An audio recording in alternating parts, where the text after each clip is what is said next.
Guys, welcome to iGE Filtration and Replanning Preparation. So today we will talk about talk about filtration and also replanning for iGE as well. So here may be some of the questions you're having right now. First of all, what are the exact things that I need to do for filtration? Secondly is I'm having filtration and replanning at the same time. So how can I prioritize it? And last but not least, what is the role between MC and LC in terms of filtration? So today objective is we try to understand the procedures of pre-attraction. I also have some tips for you guys for iGE pre-attraction as well. Secondly is what's the role between MC and LC for pre-attraction, and last but not least, what's the timeline and also follow-up for pre-attraction that you need to do. Secondly, here are the expected outputs that you will have after pre-attraction. We will have national and local persona, and according to persona, we will have empathy mapping.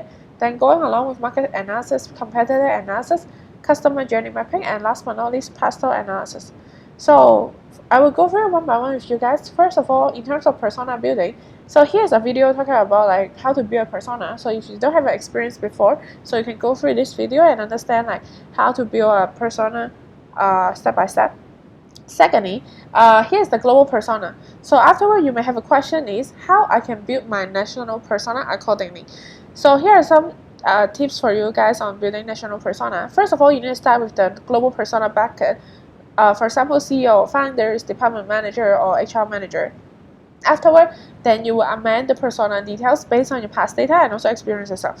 So how does the CEO of the startup in your countries or with your territory right now, or how does the department manager look like, or what are the common characteristics they're having, and so as HR manager as well. And you may also find there's other type of persona for IG as well. For example, incubator, accelerators, or venture capital firm as well. So go over the description and understand more about it. And afterward, you will downscale your persona to local and also build their local persona.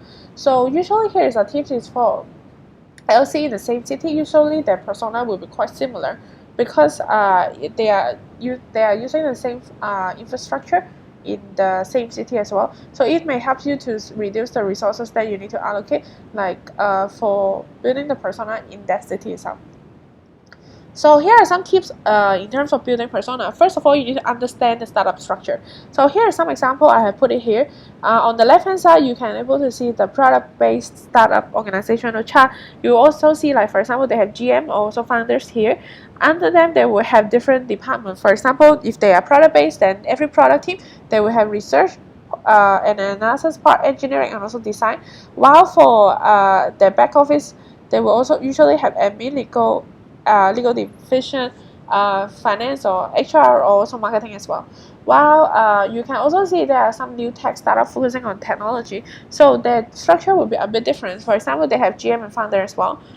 These are the people that you want to approach. Secondly, they also have department for marketing and SEO to help them to market their product, and then they also have development team to develop the product. So you'll be able to see the job description they require usually under our IT sub product as well. And also we have design team, so they will need graphic design, or they also need HR and admin in here as well. So different department head, department manager, they also require different sub-product as well. So when you're approaching people, you can also based on who the department is, approaching them accordingly, or ask them refer to the right person for opening different sub-product as well. Secondly, in terms of the tips 2 will be about the core team in the startup. So here is an article that I have found before about how to crack the hackathon, which for hackathon, as we know, that it is a place for people to have new idea, to build up a team, and then they will win the funding for creating the startup. So here are the profiles that usually have in one hackathon team, which they usually will become the core team of the startup.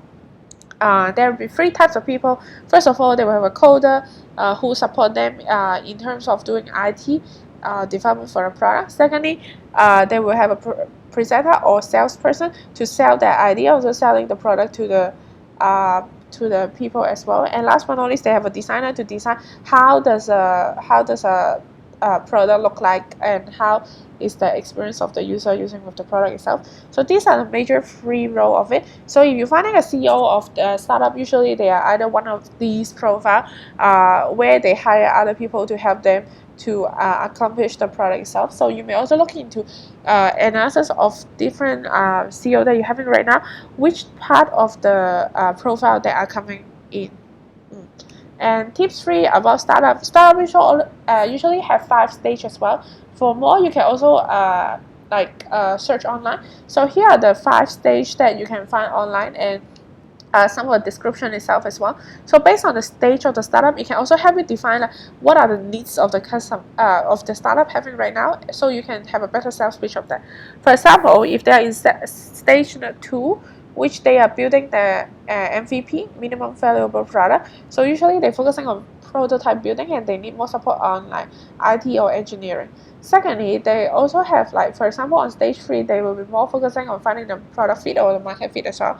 So maybe they need people for market research, so you can also research on whether they need market research talent. And then afterward is scale stage, which more focusing is they have the product and they know what is the value proposition of it already, so how they can improve their marketing and sales strategy for them to grow. And last but not least, they will have it be in maturity stage, so they either can do acquisition or they can expand internationally, so they will more focusing on market expansion. So these are different stages of the startup itself, and which may also help you to understand what are the sub-products they need in different stages. Cool. And then coming to the next part, so we'll be also having procedures built in terms of building the persona. So here are the 6 stages that you have. First of all, you need to gather the data based on your experience and also past data. Secondly is you create the assumption based on that, and afterward you will interview the customer, and then you consolidate the customer interview data, then you can validate and finalize your buyer persona. And last but not least, remember, implementation is the most important part after you have the persona. So if you want to know more about step-by-step how to do it, you can read the master guide here for how to build the persona. And here's the suggested timeline for you. So before replanning minimum, you should have already have the assumption creation for the persona.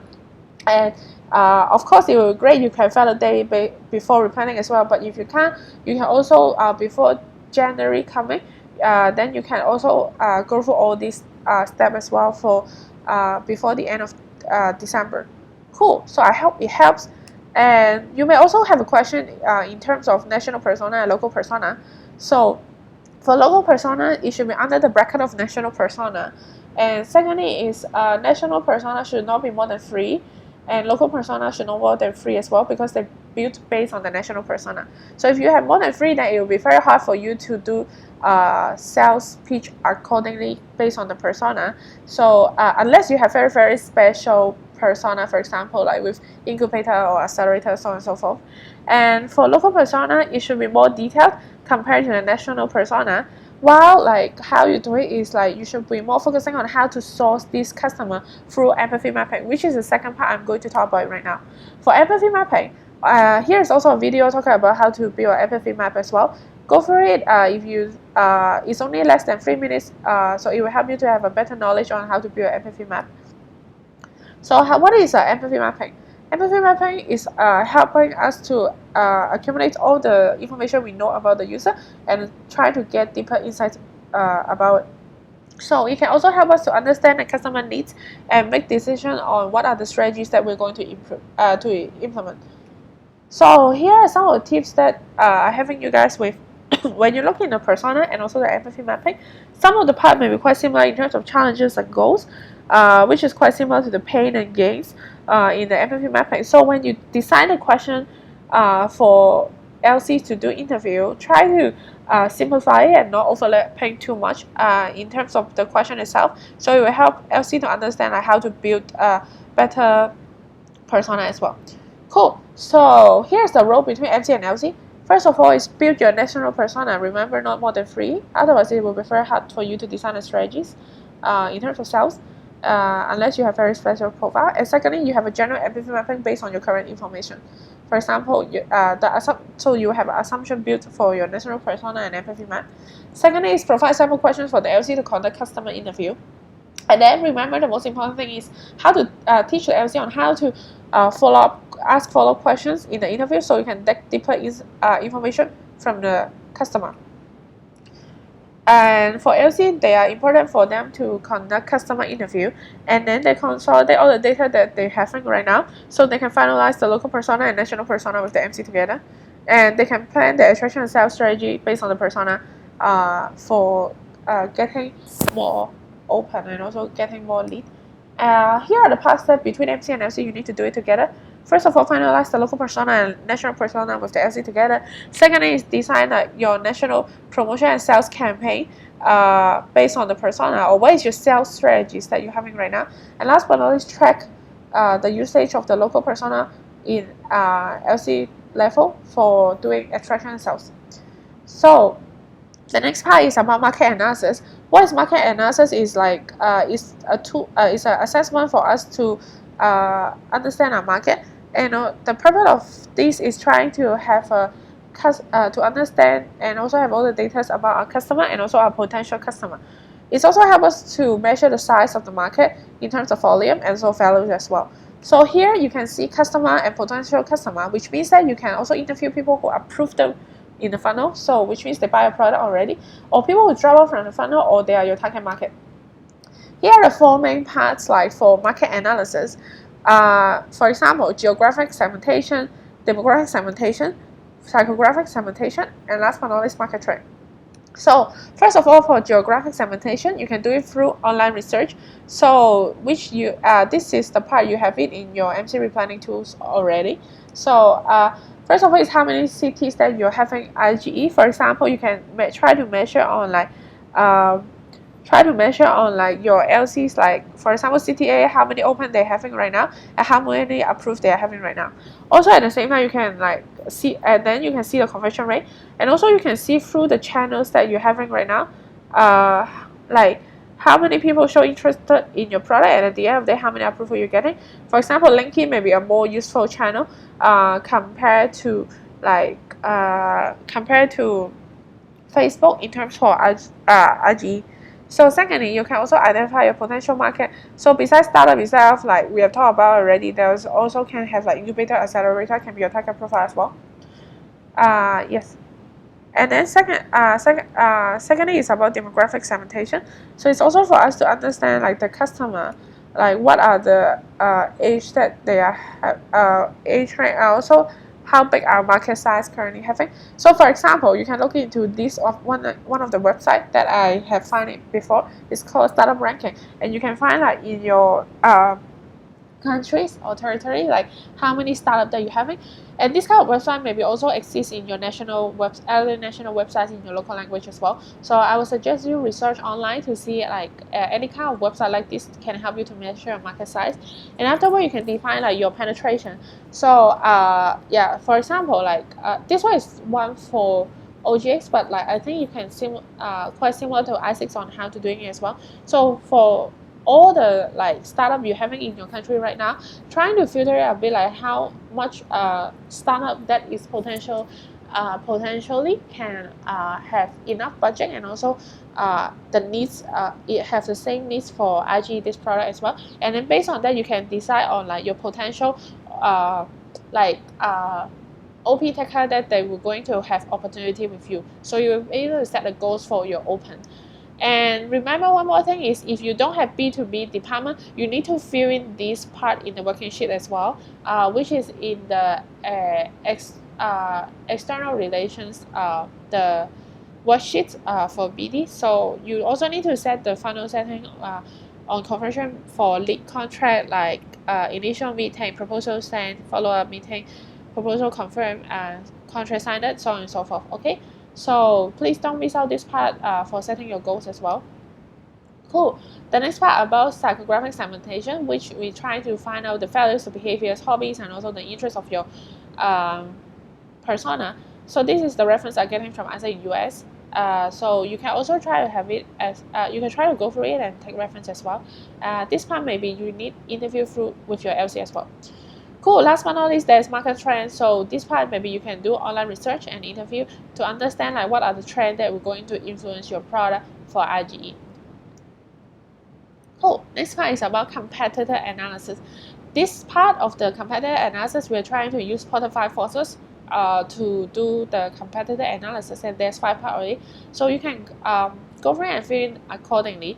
And then afterward, you can try to validate with surveys or interview.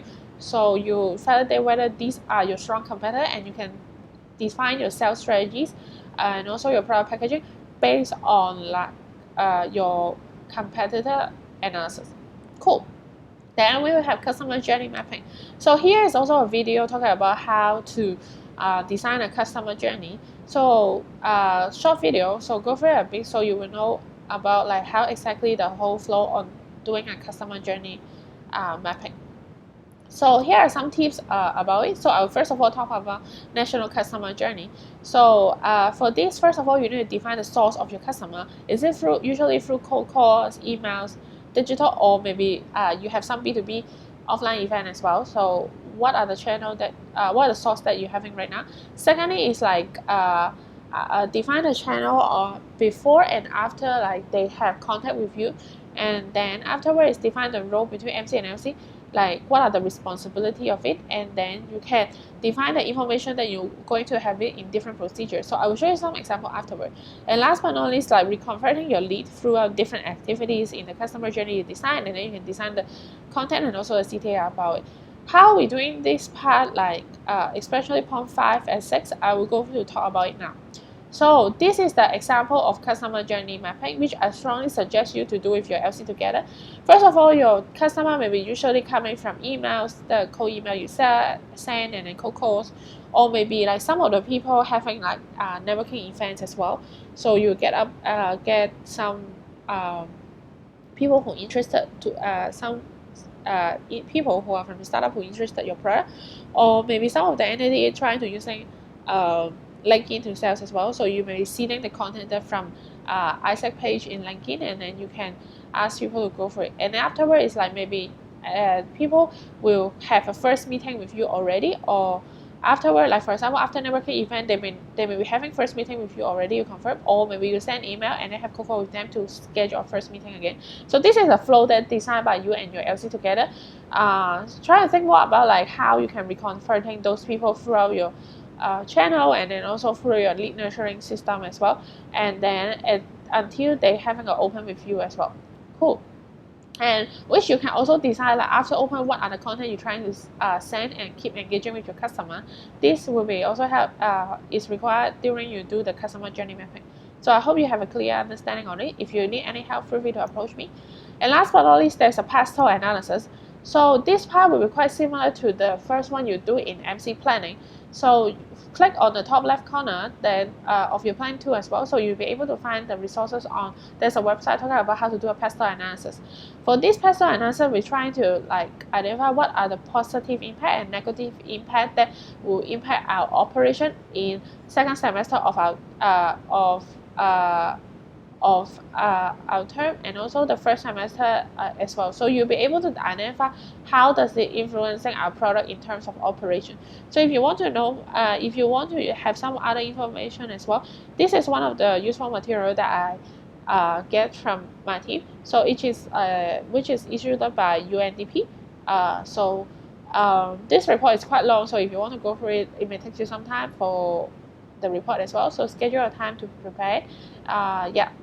So last but not least, having timeline. So this is the ideal timeline that we're having right for the pre-attraction. So first of all is you need to have your MC assumption on all the like things we go through it today, and then afterward you need the LC to validate it, and then you can consolidate and finalize your whole market research. Then you can go to do replanning and also define your MC strategy, and also define your MC strategy together with your LC strategy as well in local level.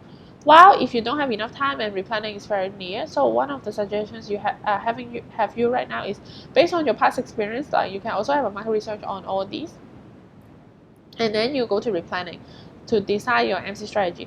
While at the same time, LC is going to validate like or the pre-attraction to validate like all the parts of your market research, and then you can consolidate and follow up with the LC together and feedback the plan as well based on the data you consolidated.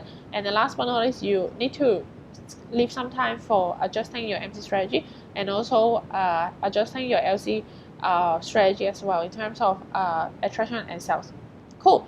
So I hope here this will help you for your replanning and also for your pre-attraction. If you have any other question, feel free to approach me. Thank you so much for your time. I hope you enjoy replanning and also pre-attraction peak as well. Let's make it happen and do a better pre-attraction. See you guys soon. Bye bye.